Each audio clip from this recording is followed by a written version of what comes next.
안녕하세요. 정치권의 복잡한 현안을 시원하게 풀어드리는 정치펀치 배성규입니다. 윤석열 당선인이 이 청와대 회동을 하고 그래서 지금 뭔가 이 풀어나가는 거 아니냐 이런 생각이 들었습니다. 그래서 이 5월 10일 대통령 집무실을 용산으로 옮길 수 있는 희망이 생겼다 했는데 또 하루 이틀 지나니까 청와대의 입장이 바뀌면서 도대체 어떻게 될지 오리무중이 돼가고 있습니다. 이 와중에 민주당은 또 검수완박을 한다, 본부장 특검을 한다고 하면서 폭주를 할 기세를 보이고 있습니다. 자, 앞으로 윤석열 정부가 들어서면서 뭔가 협치로 가는 게 아니라 또다시 충돌과 갈등으로 가는 거 아니냐는 우려가 커지고 있는데요. 오늘은 김기현 국민의힘 원내대표 모시고 이 얘기 나눠보겠습니다. 안녕하세요. 반갑습니다. 아유, 바쁘신데 와주셔서 고맙습니다. 아유, 불러주셔서 감사합니다. 네. 아이, 사실 뭐, 이 원내대표 임기가 많이 남지는 않았지만 지금도 굉장히 시끄럽고 또 할 일이 많은데 또 다음번 원내대표 선거도 있고 얘기가 나왔어요. 근데 일단 그 김기현 원내대표님도 차기 총리 후보에 약간 거론이 됐었는데 혹시 가능성이 있는 겁니까? 전혀 없습니다. 전혀 없나요? 아, 이게 문자를 드셔야죠. 제가 그날 백의 정군 하겠다고 네. 3월 9일 날 대통령 선거에 있었잖아요. 네. 한 3, 4일쯤 지난 것 같은데요. 네. 그때 이제 그 사실 저희들이 0.73% 정말 아슬아슬하게 이겼거든요. 네. 근데 어떻든 이겼다 해서 막 저희들이 들떠있었고 그래서 막 파티가 진행되고 있었는데 네. 한 3, 4일 지나니까 이제 더 이상 이럴 때가 아니다. 네. 우리가 이제는 파티는 끝났다. 다시 정신 차리고 네. 우리 정말 아슬아슬한 이 신성의 의미가 무엇이냐. 네. 국민들이 우리 보고 정신 차리라고 하는 메시지를 주신 건데 네. 들떠 있을 때가 아니다 그러면서 우리가 자리 차지하겠다, 뭐 농공 현상하겠다 이랬다가 내부에 아주 오만한 모습을 바깥으로 드러내게 되면 그렇죠. 국민들에게 또 다른 심판을 받게 될 것이라는 생각이 들어서 네. 파티는 끝났습니다. 다시 민생 속으로 들어갑시다. 저부터 원내대표 임기를 마칠 때까지 딱 그것만 마치고 백의종군하겠습니다 선언을 했거든요. 네. 그것도 나중에 말로 하면 나중에 흔적이 안 남으니까 페북에 글을 올렸습니다. 제가 강펀치로 저에게 날렸습니다. 그러니까 아예 그냥 테러를 끊어버렸다. 제가 강펀치 하나 탁 쳤으려고. 예. 근데 이제 지난 4월부터 1년 동안 이 국민의힘을 이끄셨는데 사실 170석 넘는 180석 가까운 여당 이 거열을 상대하는 게 쉬운 일이 아니었을 거예요. 거기다 또 대선을 치르고 대선을 이기셨습니다. 그래서 이제 여당을 만들어 놓고 퇴임을 하시는 건데 지난 1년간 소회 중에 가장 기억에 남는 게 있다면 뭘까요? 작년 4월 30일에 그 원내대표 선거에 제가 당선이 되었는데요. 그때 저희 당 지지율이 한 20대 중반, 네. 30자를 넘어서지 그렇죠. 못했습니다. 네. 민주당은 30대 중반에서 40대 네. 사이로 왔다 갔다 했고요. 도대체 이게 지속되고 있을 때다가 그동안 선거 4번을 졌습니다. 대통령 선거도 졌고 그렇죠. 국회의원 선거도 지고 또 지방선거도 지고 4번의 네. 전국 단위 선거를 계속 졌습니다. 그래서 이제는 거의 기진맥진해서 네. 기사회생하기가 어렵다. 이제는 마지막 거의 패족 수준이라는 네. 생각 상태에서 4월 30일 그 제가 원내대표를 넘겨받았는데 제가 그때 선언을 했습니다. 당선되고 40%를 맞추겠습니다. 사실 뭐 아무 근거 없이 그냥 배짱 튀기거든요. 근데 제가 가지고 있던 확신은 네. 우리가 정말 진정성 있게 진심으로 국민들에게 다가가면서 우리가 달라지겠습니다. 우리가 정말 새롭게 처절하게 몸부림치면서 거듭날 테니까 국민을 한번 도와주십시오라는 말씀을 드리면 될 거라고 하는 그런 기대가 있었는데 역시 제 임기 중에 40%까지 돌파했고 요즘 조금 떨어져 조정 중이긴 합니다만 그래서 그렇죠. 거기다가 5년 만에 10년 단위도 아니고 5년 만에 이 그 대통령 정권 교체 역사적으로 아마 지금 획기적인 기적이다 저는 그런 생각을 하거든요. 그게 이걸 이뤄냈다고 하는 그것도 백석 남짓한 그렇죠. 이 소수 야당이 지방 정권 전부 다 거의 전부 다 민주당이 가지고 있고요. 그렇죠. 언론 지형 즉 저희들은 아주 나쁘고요. 거기다가 뭐 저희들이 뭐 예산이 있습니까? 그렇죠. 조직이 있습니까? 인력이 있습니까? 권력, 행정 권력 다 다 가져가죠. 가지고 공공기관 뭐 있지 전부 않습니까? 다. 예. 오로지 남은 거는 백석의 국회의석. 거기에다가 네. 우리가 기댈 수 있는 것은 민심, 국민들의 네. 지지다. 그만 가지고 했는데 그게 마침 달성돼서 너무너무 감사하게 생각하고 그렇죠. 정말 감격적이고요. 네. 그래서 아주 홀가분한 마음으로 제 그렇죠. 원내대표의 직을 마칠 수 있었다. 맞아요. 그러니까 성공한 원내대표로 또 마칠 수 있어서 좋은 점이네요. 근데 임기가 아직 한 달이 남으셨어요. 지금 이제 3월 말이니까 한 달이 남으셨는데 4월 8일 날 원내대표 선거를 해서 그 전에 사퇴하겠다. 그러니까 조기 사퇴를 하시는 건데 그래도 한 달 임기 20일 정도 줄이는 게 아깝지 않으세요? 아깝죠. 원내대표 선거 사실 그거 엄청 치열하거든요. 그럼요. 저희 다 알죠. 제가 이게 국회의원도 4선이지만 광역시장 선거도 2번을 치렀고 6번 그렇죠. 선거를 치렀는데요. 제가 치러본 선거 중에 제일 나쁜 유권자가 국회의원들입니다. 속마음을 알 수가 없죠. 전부 찍어준다 그러거든요. 그렇죠. A 후보에도 찍어준다 그러고 B 후보도 맞아요. 찍어준다. C도 도대체 다 찍어준다 그러는데 걱정하지 마라 그러는데 나중에 계산해보면 수가 안 맞아요. 모든 후보 수를 다 합치면 한 2배 이상 돼요. 그만큼 사실 원내대표 선거가 어려운데 네. 그렇게 어렵게 당선된 만큼 네. 1년 임기가 정말 소중하죠. 네. 그래서 단 하루도 아깝긴 합니다만 이제 제가 4월 말까지 임기를 하는 데 대해서 뭐 누가 뭐 아무도 이의를 하진 않습니다만 지금 새로운 정부가 출범을 하는데 네. 내가 이제 4월 29일까지 이제 29일 날 선거를 치른다 그러면 네. 4월 한 20일부터 29일까지 선거운동 기간에 들어간단 말이죠. 네. 그러면 한참 그때는 4월 중순부터 각종 법안, 정부 조직 법안도 들어오고요. 그리고 뭐 국무총리 임명 동의안 네. 또 뭐 그 인사청문회 안건 이런 것들이 들어와서 국회가 막 굉장히 활발하게 돌아갈 때입니다. 이래야 될 때 선거 치르면 안 된다. 그렇습니다. 그러니까 그런 특히 말이군요. 저희들이 소수당인데 야당이 민주당이 굉장히 강세인 데서 네. 우리가 선거 치더라도 선거 신경 뺏겨버리면 이게 당력이 집중이 안 되고 우리가 해야 될 역할을 제대로 못한다. 네. 그 사태가 뻔히 예견되는데 내가 아깝다고 20일간 더 지키겠다 그러면 그건 너무 사심이 앞서는 것 아닌가 그런 생각이 들어서 그래서 선공후사하겠다. 예, 그러네요. 사실 좀 20일 아깝긴 합니다. 이거 저희가 그건 감안해서 하도록 하겠습니다. 네. 그리고 근데 윤석열 당선이 나고 문 대통령이 못 만나다가 그래도 제일 늦게나마 만나서 또 제일 길게 만남을 해서 저희는 협치가 이제부터 되나 보다 했어요. 그런데 지금 하루 이틀 지나니까 청와대에서 말이 달라지네요. 처음에는 이 집무실 이전 면밀하게 검토해서 협조하겠다 했는데 그리고 방점이 협조가 아니라 면밀하게 검토해 있더라고요. 그래서 이 안보 공백이 안 생긴다는 조건 하에서만 돕겠다 이렇게 말이 달라지는데 이거 완전히 집무실 이전 그 발목 잡는 거 아닌가요 지금? 사실 이제 집무실 이전 그러니까 청와대를 개방하는 거죠. 청와대를 개방하고 청와대에서 근무하던 그 위치를 아예 이제 시민소로 들어가겠다. 네. 그게 이제 과무로 나오겠다고 했던 그 당선의 공약이고요. 네. 그 공약은 사실 문재인 대통령께서도 하셨습니다. 그럼 뭐 약속을 뭐 사실 전혀 안 지켰죠. 아예 청와대 그렇죠. 구중군에 계속 계셨습니다. 그렇죠. 그래서 저희 당선인 생각은 윤석열 당선인 생각은 확고한 것이 들어가면 못 나오더라. 옛날 김영삼 대통령 때부터 지속적으로 지금의 청와대는 매우 폐쇄적이고 네. 민의와는 동떨어져 있고 네. 구조도 구중궁궐 형태로 되어 있습니다. 그렇죠. 왕궁 따로 있고 옛날 왕궁 따로 있고 신하 근무하는 것 따로 따로 있듯이 있고 그렇죠. 예, 따로 있죠. 사실 이게 왕 시대가 아니잖아요. 예. 그냥 소통하는 대통령 시대니까. 침전은 달리 있어요 또. 그래 침전 따로 있고 침수에 덫이 없어서 이렇게 되면 안 되잖아요. 그러니까 이게 네. 그 실시간으로 쌍방 커뮤니케이션이 돼야 된다. 참모들하고 수시로 만나서 차 한잔 하면서 그렇죠. 이게 맞니 저게 틀렸니 이렇게 따지고 네. 그러면 안 됩니다. 왜 그래요? 뭐 이런 얘기를 해야 되는데 지금 그 구조가 안 돼 있습니다. 네.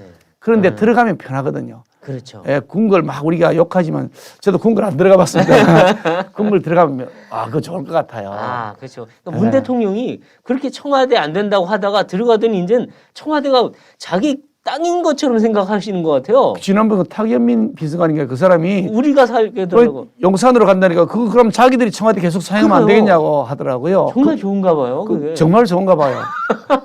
저도 개인 욕심으로는 거기에 네. 들어가고 싶은데 아, 그렇지만 그거는 개인 욕심이지 네. 국민들이 한 약속대로 청와대 개방하겠다. 네. 더 이상 불통 대통령 안 하겠다.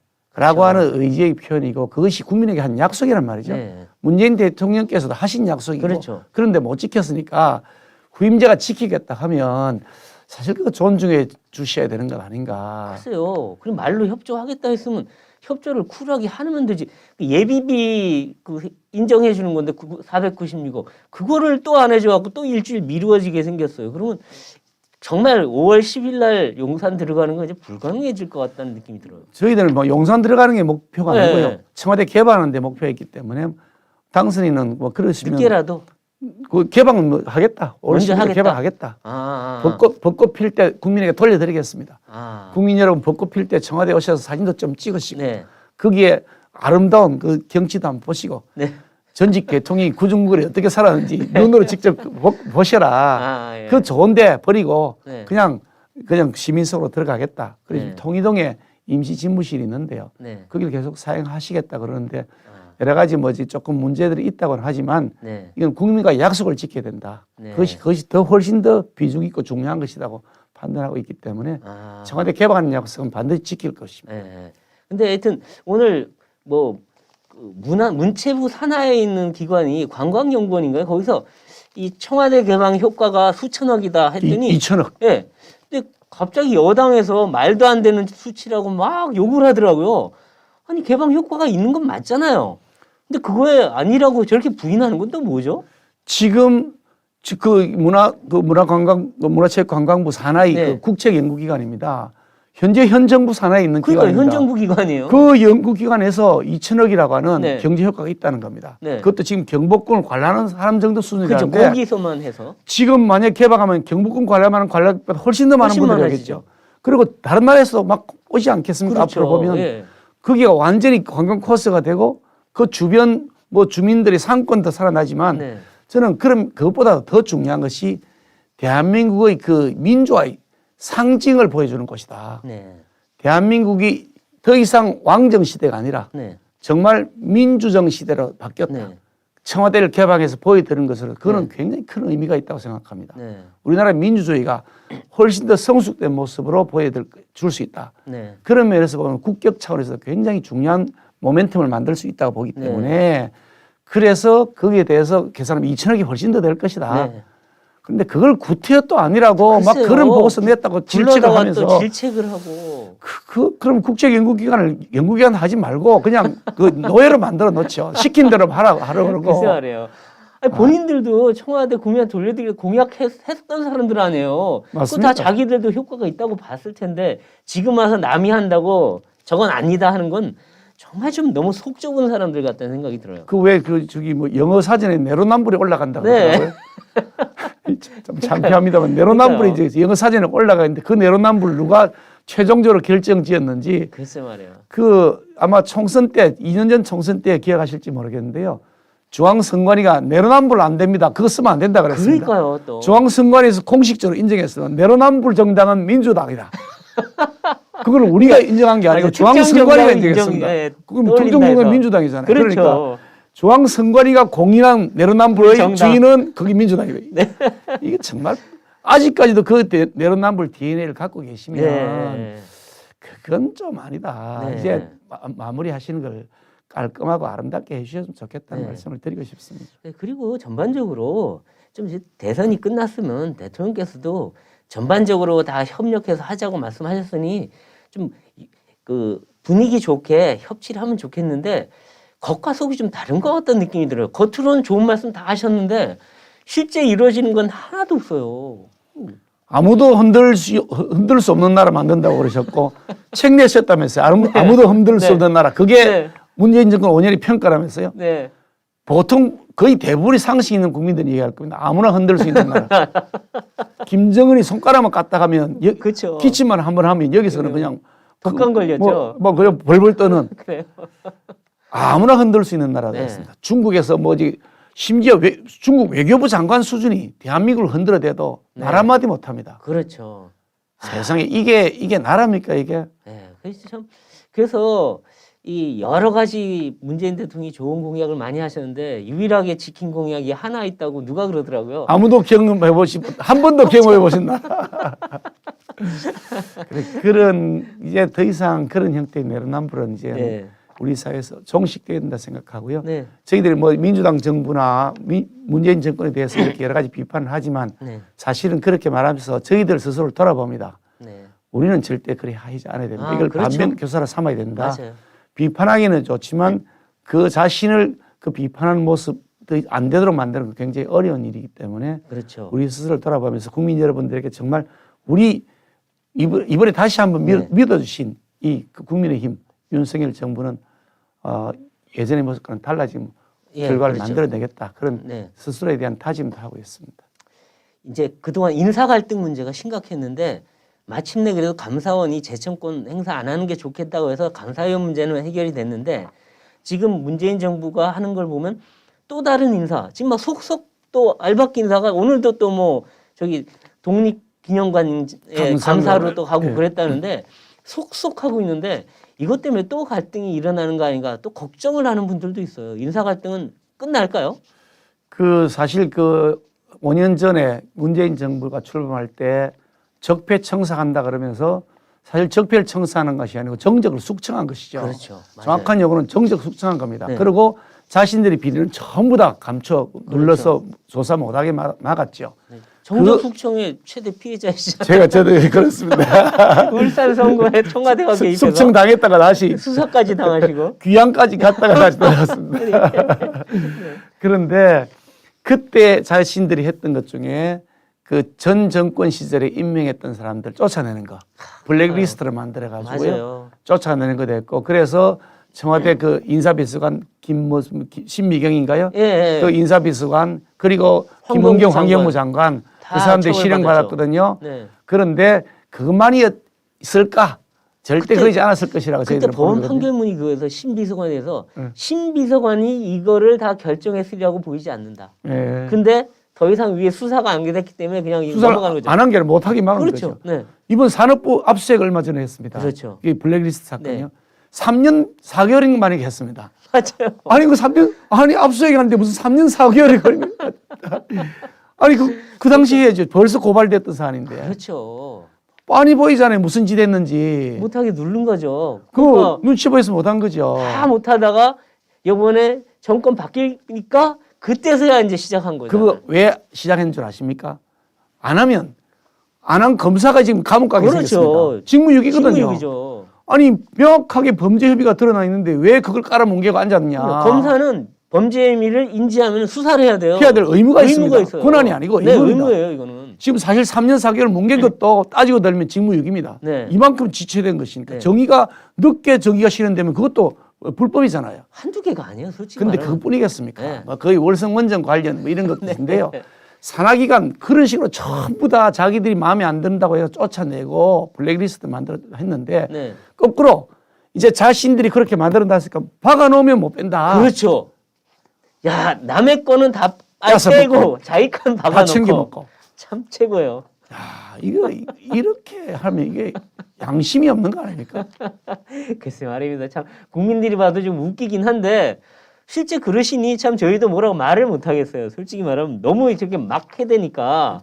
그리고 지금 이 윤당선인이 취임식 때 뭔가 전직 대통령들이 다 이제 그 생존에 계신 분 다 오셔서 국민화합형 이 취임식을 만들어 보자 이런 생각을 하셨던 것 같아요. 근데 이 살아계신 분이 지금 이제 뭐 현직 대통령 한 분, 전직 두 분뿐인데 한 분은 얼마 전에 그래도 석방이 되셨지만 한 분 아직도 감옥에 계세요.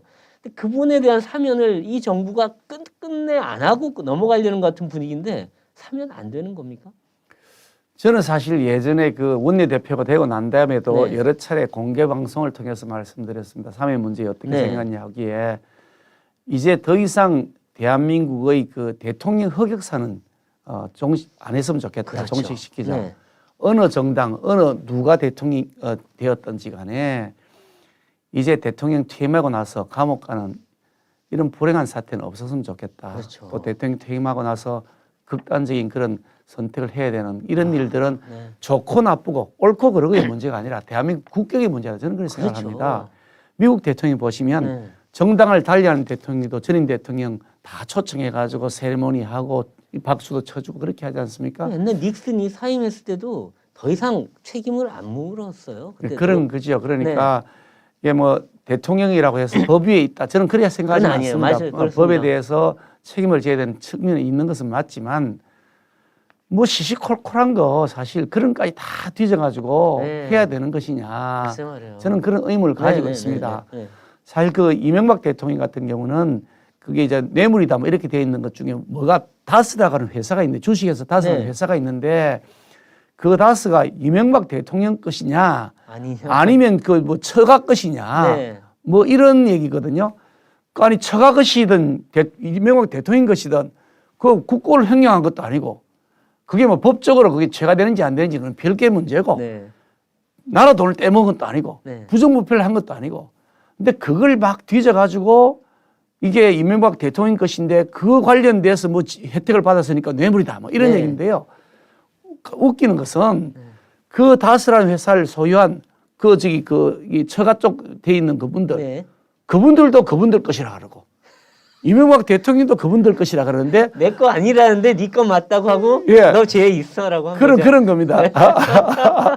내 거 아니라 그러는데 내 거 아니라 그러는데 너 거야. 예. 너 거야 그러고 그런 다음에 너 처벌받아.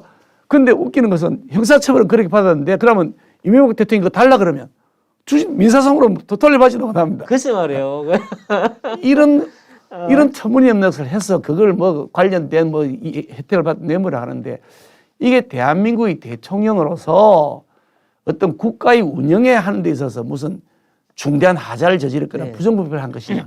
저는 그 점에 대해서는 우리가 사실은 뭐 가치 판단이 꼭 다를 수는 있습니다. 그것이 네. 뭐 불법이라고 따지고 그다음에 불법일 수 있는지 여부는 별개의 문제인데 그런 걸 가지고선 연세가 지금 80이 되시는 분을 80 지금 안 넘으셨을 네, 겁니다만은 81세가 됐어요. 예, 그런 분을 저렇게 지금 감옥에 장기간 네. 가둬놓는 것이 거기 대한민국 국격에 맞는 것이냐. 네. 저는 그런 생각하는데 네. 어떻든 아이가 뭐 저기 그 사면 문제는 문재인 대통령의 권한 사항이고 네. 그 인사권 그 사면권에 대해서 존중하겠다는 것이 네. 당선의 생각이고 하니까 그 점에 대해서는 이제 문재인 대통령이 결자 해지를 하시는 것이 맞다. 네. 그래 하시는 것이 퇴임 후에 나중에 그 다른 뭐 뒤탈이 없을 것이다. 저는 그런 생각을 합니다. 아, 네. 그리고 이제 검찰 문제를 한번 가보면 이제 김호수 검찰이 그동안에는 뭐 정권에 협력하고 또 야당은 때리고 이런 모습을 보여다가 지금 대선이 끝나니까 조금 태도가 변하는 것 같아요. 그래서 갑자기 그 수사지휘권 문제는 윤당선인 쪽이 맞다 이렇게 하고 또 블랙리스트 사건 다시 수사하고 하는데 이 검찰이 이제 완전히 제대로 수사하는 검찰로 다시 바뀌는 거냐, 대장동까지 제대로 수사하느냐 어떻게 보십니까?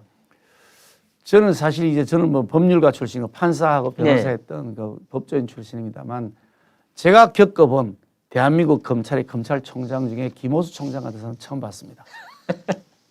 이분은 검찰총장이 자격이 없는 사람입니다. 네. 제가 여러 차례 말씀드렸습니다만 이 감사원에서 감사위원이라는 게 감사원장이 그 장관급이고 그리고 장관급보다 조금 높은 그런 서열입니다. 네. 일단 장관급이고 감사위원이 차관급이 있습니다.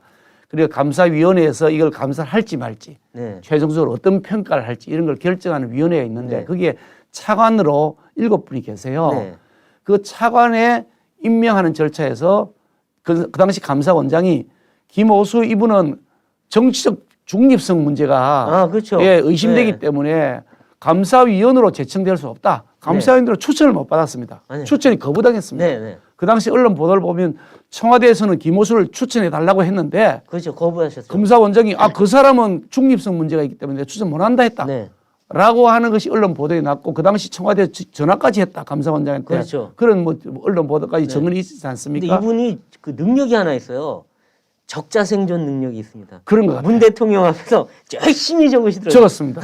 법무차관할 때요. 그리고 법무차관할 때 가가지고 열심히 받아 썼습니다. 받아 적고 대통령 부르니까 봐가지고요.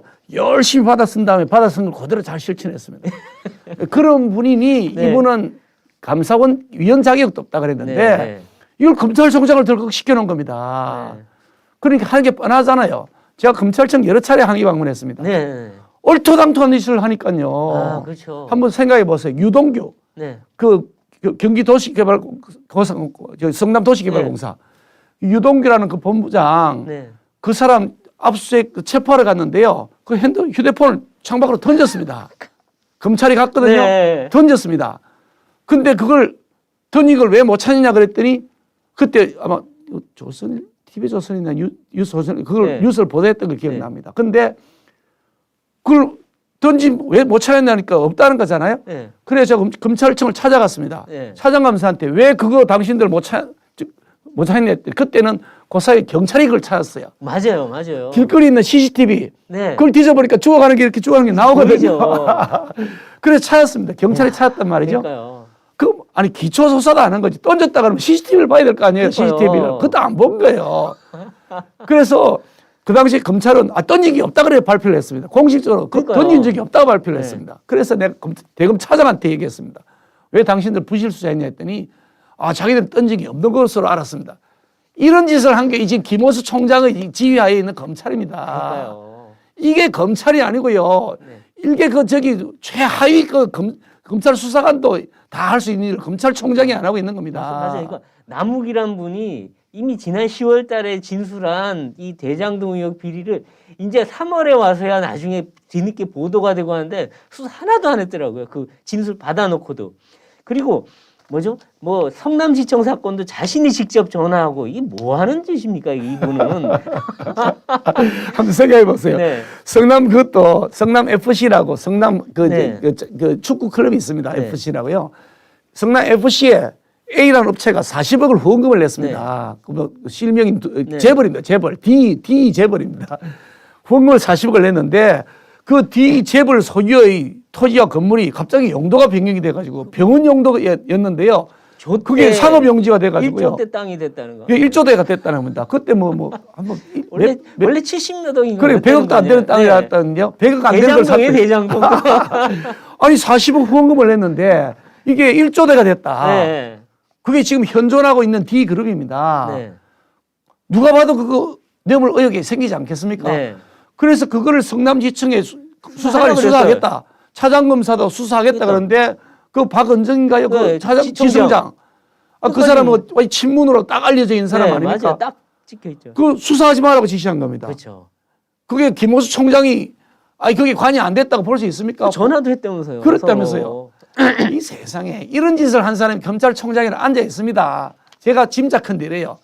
김호수 총장 겁나죠. 네. 지은 죄가 많잖아요. 네. 한두 개가 아닙니다. 겁나죠. 검찰총장 임기를 채우느냐 마느냐의 문제가 아니고 예. 근데 지금이라도 어떻게 늦게라도 하면은 또 개과천선하면 뭐 그런 생각을 하지 않을까 뭐죠. 순수하게 짐작이나 물어보지 않았으니까. 네. 근데 이제 검찰은 그런데 지금 더 좀 조금 황당한 거는 민주당이 검수완박 법안을 추진하겠다. 그러니까 검찰 수사권 완전 박탈시키는 법안을 해서 아예 검찰에서 모든 수사권을 다 뺏어와서 아무 수사도 못하게 만들어 오겠다. 그러니까 문재인, 이재명 건들지 마. 이 얘기인데 이게 정말 추진할까요? 그 언론 보도에 났습니다만 OECD 국가 35개, 네. OECD 35개 국가 중에서 검찰 수사권이 완전히 있는 데가 27개고 완전히 없는 데가 8개랍니다. 예. 그러니까 검찰의 수사권을 가지고 있는 게 35개 중에 27개 나라가 있습니다. 예. 수사권은 없는 거니까 OECD 국가는 사실상 거의 없는 거다 그런 거죠. 네. 그런데 선진 사례라 그러면서 그 수사권 다 빼앗아 가겠다라고 네. 하는 것이 지금 문재인 정권이 추진한 검찰 개혁, 그 개혁 아닙니다. 개혁이라 그러는데 네. 정확하게 얘기하면 비리 은폐입니다. 비리 은폐 검찰 개혁이라고 붙여놔놓고 네. 자신들의 추악한 뒷모습, 네. 구린 구석을 절대 손대지 못하게 하는 비리 은폐를 하겠다는 겁니다. 그렇죠. 그동안 그렇게 했잖아요. 나머지 수사는 뭐 공수처가 알아서 하게. 근데 공수처는 우리 편이야. 공수는 자기 마음대로 보셨잖아요. 공수 뭐인지 아시잖아요. 지금까지 그 고위공직자 비리를 단 한 건이라도 조사하거나 뭐 밝힌 게 있습니까? 그러니까 온 거 다시 검찰로 보내고 경찰로 보내고 자기들이 한 건 다 엉망이 되고 그다음 불법적인 이상 감청을 하고 황제 의전을 하고 그 이성윤 서울지검장 중앙지검장 네. 그 비리라고 해서 수사하라 그랬더니 아니 차 보내가지고 차 에스코트 해가지고 네, 맞아요. 세상에 이게 그뿐입니까? 아니 그 공수처요. 네. 제보 제보 사 아니 제보 고발 사주인데 고발 사주 이거 저희들 제보 고발 사주 그러는데 말도 아무 근거도 없고 네. 단 한 토의 의문이 여지도 없는 걸 갖고 네. 그걸 가지고서 압수수색을 한다고 네. 우리 야당 국회의원 사무실에 왔다가 압수수색도 제대로 불법이 돼서 그것도 네, 제대로 못하고 그것도 철수하고 네. 나중에 다시 압수수색 왔는데 보니까 압수수색할 게 하나도 없다. 네. 하나도 해갈 것이 없습니다. 확인서도 갔습니다. 이게 무슨 코미디도 아니고 네, 참. 이게 지금 이 문재인 정권이 해온 이게 수사기관의 개편의 모습입니다. 네. 왜 그랬느냐? 이 검찰이라는 사람들이 이게 또 다른 수사기관과 달라서는 검사들은 이게 사실은 이제 그만두고 나면 변호사 자격이 있으니까 네. 검사 중에서 말 안 듣는 검사들이 좀 있습니다. 그렇죠. 이거 노무현 대통령 취임한 후에 검사와의 대화를 한 적이 있었습니다. 네. 아마 기억하실 텐데요. 평검사들도 모이고 뭐 하급 이게 네. 간부 검사들하고 있는데 그 자리에서 검사가 대놓고 노무현 대통령에게 그렇죠. 대들었죠. 대놓고 얘기했습니다. 왜 자꾸 정치권에서 검사를 개입하느냐? 그게 문제가 된다 그랬더니 네. 그 자리 그랬더니 노무현 대통령이 이쯤 되면 막가자는 거죠. 그랬더니 예. 아니 현직 대통령 막 취임한 지 얼마 안 된 대통령 붙잡고서 현직 검사가요 자신한테 불이익 올 줄 알면서 네. 정책으로 자꾸 개입하지 마십시오 수사하는데 네. 라고 했던 그런 기계가 있는 사람들이 그 조직에 있습니다. 예. 왜냐 법을 그렇게 배웠고 네. 나는 그래야 된다고 믿고 있는 사람들이고 그렇죠. 내 정리 안 돼서 나가면 내가 그래도 나는 밥은 굶어주지 않는다. 그렇죠. 내 자식들은 먹여 살릴 수 있다. 변호사라 네. 하면 내가 그래도 밥벌이를 하지 않겠냐 생각하는 거거든요. 그러니까 나가서 당장 생계가 걱정되는 분들은 사실 소신들하기 어렵잖아요. 그렇죠. 그래서 이 검사들은 시켜도 말 안 듣는 사람들이 군데군데 있는 겁니다. 네. 성남지청에도 한번 보셨잖아요. 그렇죠. 지금 이 정권에서도 성남지청에서 검사들은 수사해야 됩니다. 그렇죠. 차장검사들이 수사해야 됩니다고 올리고 자기 목이 잘리더라도 해야 된다고 네. 하잖아요. 그런 사람들이 있으니까 그거 빼앗아 가겠다는 겁니다. 아. 그래서 시키는 대로 할 사람한테 수사권을 줘놓고 네. 시키는 대로 해. 덮으라면 덮고 네. 까라면 까. 이런 데 하겠다. 그게 숨겨진 목적이다. 저는 그렇게 생각하는 그렇죠. 거죠. 예. 그런 의심을 하는 게 매우 합리적으로 저는 그렇죠. 거기다가 지금 이 검수완박뿐만 아니라 무슨 본부장 특검 얘기까지 해요. 그러니까 윤석열 당선인의 본인과 부인과 장모의 비리까지 하자는데 전 당선인 수사를 이렇게 하자는 데는 저 별로 본 적이 없는 것 같은데요.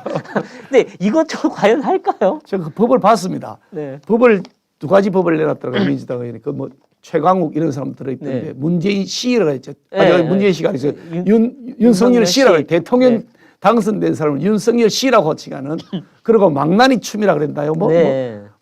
그런까지 얘기하던데 하여간 참 국민 알기를 우습게 한다 생각했는데 그분이 양쪽에다 이름이 올라가 있던 걸로 제가 기억하는데요. 네.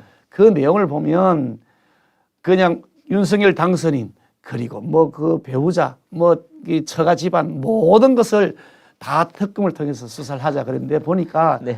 무슨 비리가 있다는 근거도 없고 아무런 자료도 없는데 그냥 그냥 털어보자 이거죠. 털어보는 걸 하자는 건데 네. 제가 보면서 이 사람들이 오만과 네. 국민을 무시하는 네. 그 내로남불 이제 갈 때까지 갔구나. 네. 이 DNA가 본질적으로 바뀌지 않겠구나. 네. 그동안 이 거대한 권력의 그런 맛에 완전히 네. 이제 길들여서 아직도 이 미몽에서 깨어나지 못하고 있다. 근데 정권 교체를 선택한 국민들의 뜻이 무엇인지 아직도 깨닫지 못하고 있다는 생각이 들었습니다. 근데 정말로 깨닫지 못하고 두 가지 법안을 다 밀어붙이면 못 막을 수가 없잖아요. 어떻게 해야 됩니까 그럼? 밀어붙이면 망하겠죠 민주당. 민주당이 망한다 오히려. 아마 바로 폭망할 걸요. 지방선거에서. 지방선거뿐이겠습니까? 당 저거 해체될 걸요. 국민들이 분노에 부딪혔어요. 그래서요. 그러니까 함부로 하진 못할 거다. 내용을 보면 말이 안 됩니다. 네. 말이 안 돼. 그거 지금 언론에 제대로 공개도 안 되고 국민들이 네. 잘 모르세요. 네. 그거 다 그대로 다 깨놓고 보면요. 네. 제정신 아닌 사람들이라고 저게 어떻게 정당이냐고 그러실 거라고 저는 판단합니다. 또 하나가 이제 대장동 특검인데 대장동 특검은 뭐 국민의힘도 하자는 거예요. 근데 특검의 내용이 달라요. 저분들은 상설 특검이라고 법무부 장관이 심지 현재 박범계 장관이 하는 특검 또는 아니면 하더라도 현 정권 임기 내에서 자기들이 추천하고 문재인 대통령이 임명하는 특검을 하자는 것 같아요. 요게 변천사가 있습니다. 이거 굉장히 중요한 비밀인데 아무리 안 가르치는 건데 네. 오늘 이게 네. 우리 배성규 부장님의 네. 경제 펀치에서 특별히 제가 첫 공개를 합니다. 첫 번째로 이 특검 얘기가 나왔을 때 저희들이 대량 특검하자 그랬더니 그쪽에서는 특검에 대해서 계속 거부 반응을 보였습니다. 네.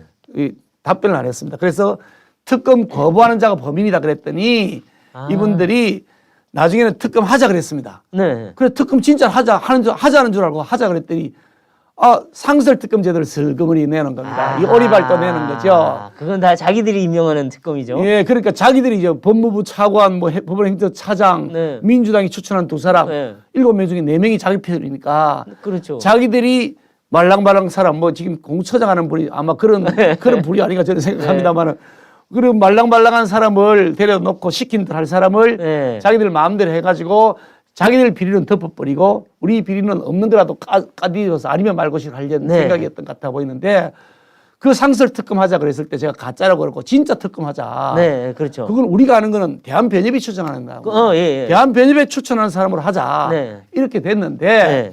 그때는 계속해서 상설 특검을 네. 특검하자는 그런 계속 우기더니 네. 대선에서 끝났지 않습니까? 대선 졌습니다. 민주당이요. 네. 우리가 이겼습니다. 지금 말이 달라졌습니다. 상설 특검 얘기가 사라졌습니다. 그러더니 네. 자신이 그분들이 내는 특검법 네. 그게 보면 추천 자체가 네. 아예 우리 당은 싹 빠지게 돼 있습니다. 아, 그래요? 네. 그리고 자신들이 원하는 현 대통령이 그러니까 민주당 추천한 사람, 우리 당 추천한 사람 이렇게 해가지고 대통령 올리면 누가 할 때게 뻔하지 문재인 대통령이 추천하니까. 그렇죠. 그런 방식을 하자는 겁니다. 아, 그렇죠. 네. 그거 왜 그러냐? 이제 겁나잖아요. 그렇죠. 아니 특검할 필요도 없이 지금 나와 있는 것 제가 저를 특별검사 말고 평검사를 지금 임명해 주시면 제가 한 달 안에 진실을 밝히겠습니다. 길게 한 달이면 됩니다. 네. 아니 이거 진실 밝히는 너무 간단합니다. 그동안 너무나 많은 사실들이 드러나 있기 때문에 우리 법조 기자들은요 3일이면 밝혀지잖아요. 톡 건드리면 터지게 돼 있습니다. 특검 말고 저 그냥 평검사 저한테 딱 한 달만 임명시켜 주시면 뭐 진실인지 밝혀드리겠습니다. 진실이 그냥 다 들통나게 되어 있습니다. 그렇죠. 너무나 뻔하니까요. 그러니까 겁나잖아요. 그러니까 자기들이 필요한 사람으로 시키겠다는 것. 아니 상설 특검도 하는 게 이제 왜 그러냐? 이제 법무부 차관도 정권 바뀌었으니까 눈치 볼지 모른다. 그렇죠. 장관이 시켜도 이번에 법무부도 업무보고 할 때 보니까 바뀌었죠. 좀. 장관은 이렇게 얘기하는데 법무부 업무보고 할 때는 다르게 얘기하잖아요. 차관도 장관이 아무리 시켜도 가서 다른 얘기 할 수도 있다. 맞아요. 나중에 자기가 책임질지 모르니까. 그러니까 이제 아예 그렇게. 그러면 자기들이 이게 과반수가 안 되겠네 생각이 들잖아요. 저는 그런 생각을 하고 있다고 하는 이게 뭐 제 짐작입니다. 증거는 없습니다만은 그런 느낌이 제가 드는데 이게 변천사가 이렇게 바뀌어갑니다. 목적은 그렇군요. 뭐냐? 진실을 밝히는 것이 아니다.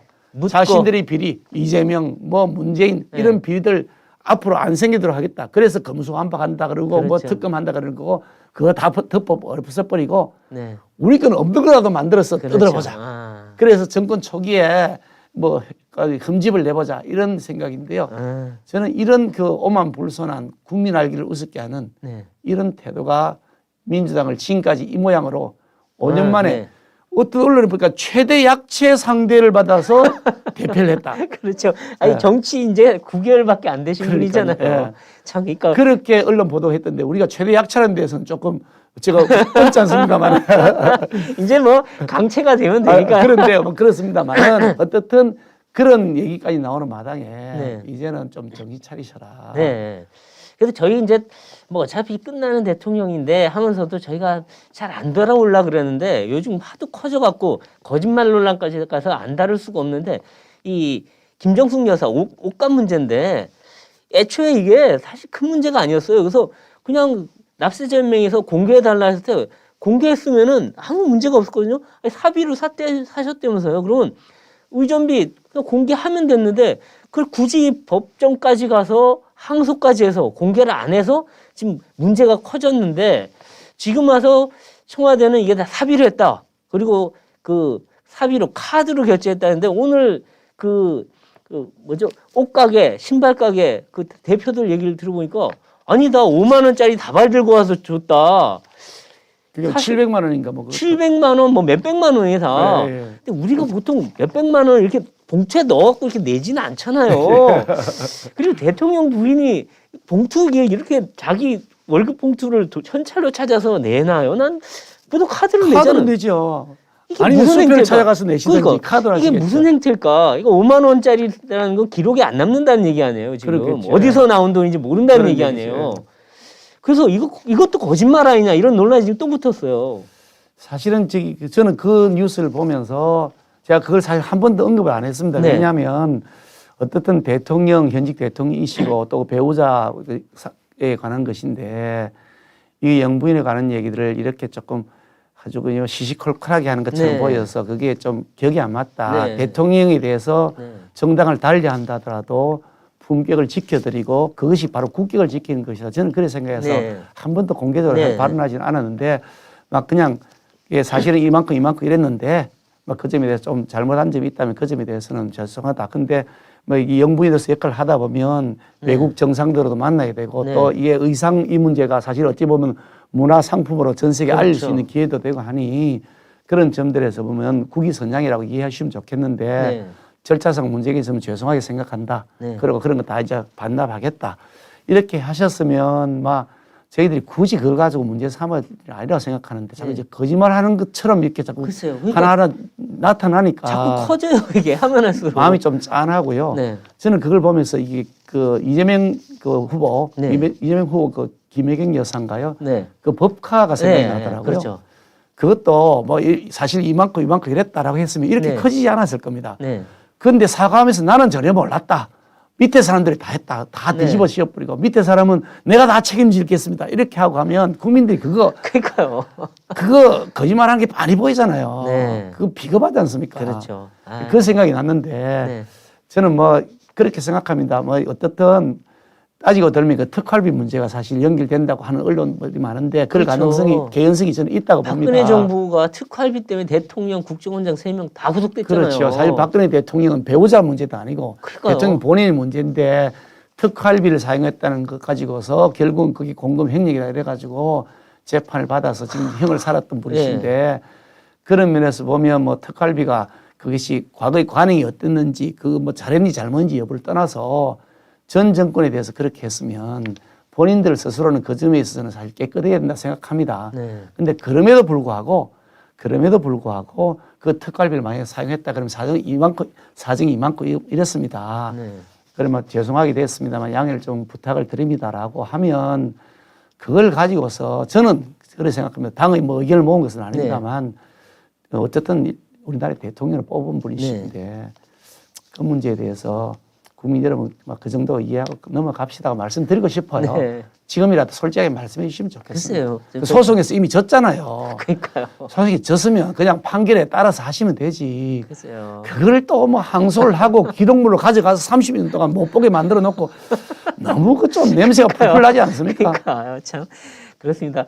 그리고 이제 앞으로 이제 미래에 대해서 좀 얘기를 해보면 몇 가지 얘기해 보면 자 이제 윤 당선인 지지율이 근데 역대 최저예요. 지금 당선인 지지율로 뭐 46%가 나오는데 좀 걱정스러운 면도 있는데 이 지지율을 갖고 앞으로 이제 그 정부 조직도 개편하고 또 인사청문회도 통과시키고 그다음에 뭐 코로나 그다음에 추경 뭐 각종 이제 부동산 다 지금 처리를 해 나가야 되잖아요. 야, 지금 지지율 일단 낮고 여당의 협치를 바라기가 쉽지 않은 상황이고 되게 어려울 것 같아요, 시작이. 사실 굉장히 어렵습니다. 어려운 정도가 아니고 굉장히 어렵습니다. 네.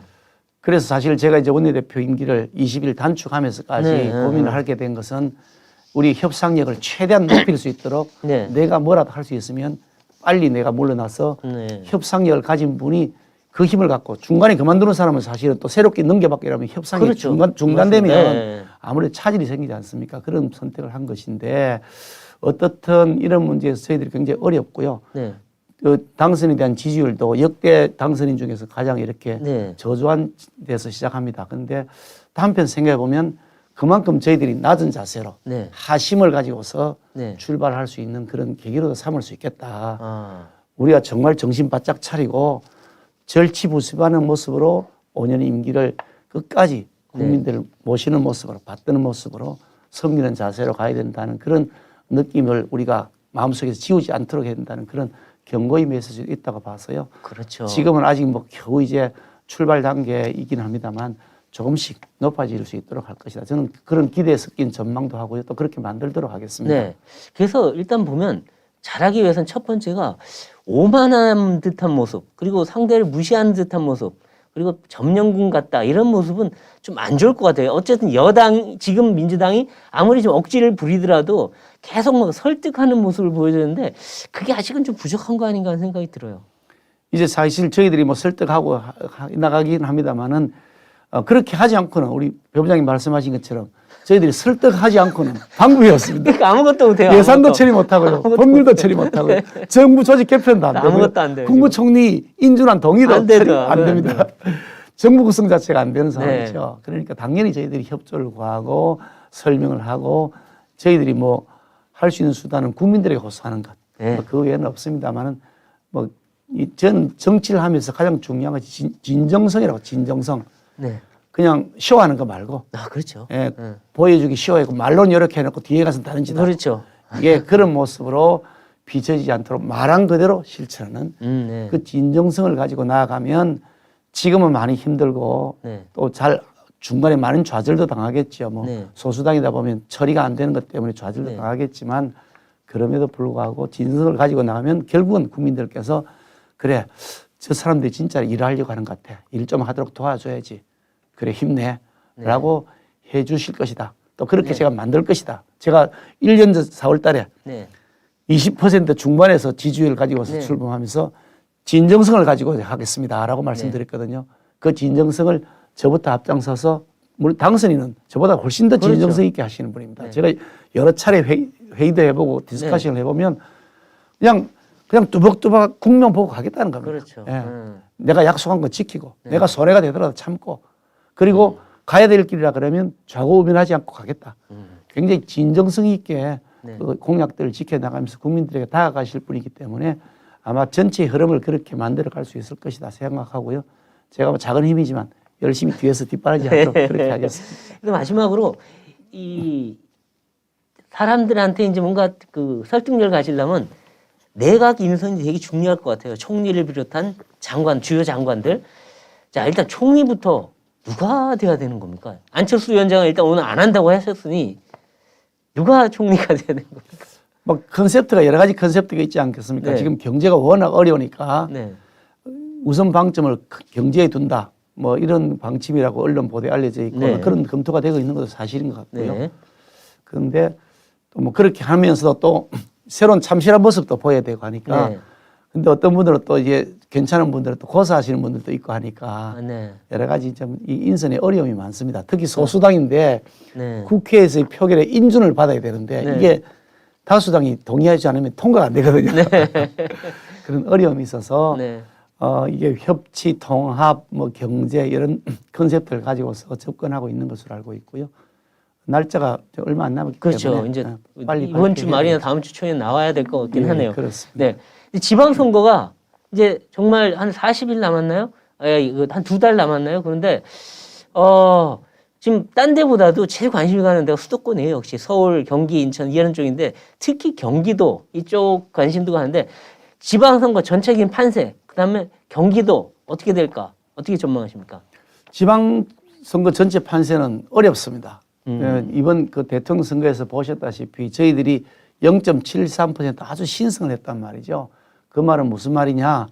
지방선거에도 여전히 어려울 것이다. 경기도에서는 저희 한 5%포인트 정도 제가 진 것으로 그렇죠. 기억합니다만 서울은 오세훈 시장이 서울도 저희 서울은 이겼습니다만 네. 또 현직 시장 오세훈 시장이 당선된 지 1년밖에 안 된 데다가 열심히 잘하고 있어서 좋은 평가를 받고 있습니다. 그렇기 때문에 서울시장은 오세훈 시장이 경쟁이 충분히 있다라고 보고 네. 있고요. 경기도 같은 경우는 저희들이 5%포인트를 졌던 곳이기도 그렇죠. 하고 현직 시장을 저희들이 갖고 있는 것도 아니기도 아니죠. 하고 그리고 경기도에 국회의원 중에 저희들이 뭐 45개인가 대략 그 정도 저희 5명인가 막 이럴 겁니다. 뭐 절대 다수가 완패했죠, 저번에. 거기 100몇 석이 그 도의회인데 그중에 네. 저희들이 아마 10% 5% 정도 맞아요. 그 정도밖에 안 됐고. 95%가 민주당 맞아요. 도의원들입니다. 그만큼 저희들이 어려운 국면이기 때문에 네. 경기도지사 선거는 굉장히 저희들에게는 난산의 과정을 거칠 것이다. 그런 고민하는데 그런 만큼 한편 생각해 보면 좋은 후보를 고르기 위한 노력이 더 절실하고요. 그렇게 만들어낼 수 있다고 봅니다. 저희들은 경쟁인 후보를 좀 찾아가지고 물색해서 여러 가지 네. 의견들을 교환하고 있는데요. 어떻게든 이번 지방선거에서 저희들 목표는 이겨야 된다. 그리고 앞서야 된다. 네. 그 목표에 맞춰서 맞춤형 후보를 국민들께 보여드리겠다. 그래서 국민 여러분들께서 저 정도 같으면 찍어줘야지. 네. 라는 마음이 들도록 노력하겠습니다. 네, 알겠습니다. 네, 지금 윤석열 당선인이 당선되고 나서 이 여러 가지 우려와 또 기대 많이 교차하고 있습니다. 근데 현재 상황에서는 아직은 물음표가 조금 더 많아 보이기도 하는데요. 이 물음표가 느낌표로 바뀌느냐, 이거는 윤 당선인과 국민의힘이 앞으로 어떤 국정을 보여주느냐에 따라 달린 것 같습니다. 자, 오늘 정치펀치는 여기까지입니다. 나와주신 대표님 감사드립니다. 감사합니다. 네, 저희는 다음 시간에 더 화끈한 펀치로 찾아뵙겠습니다. 고맙습니다.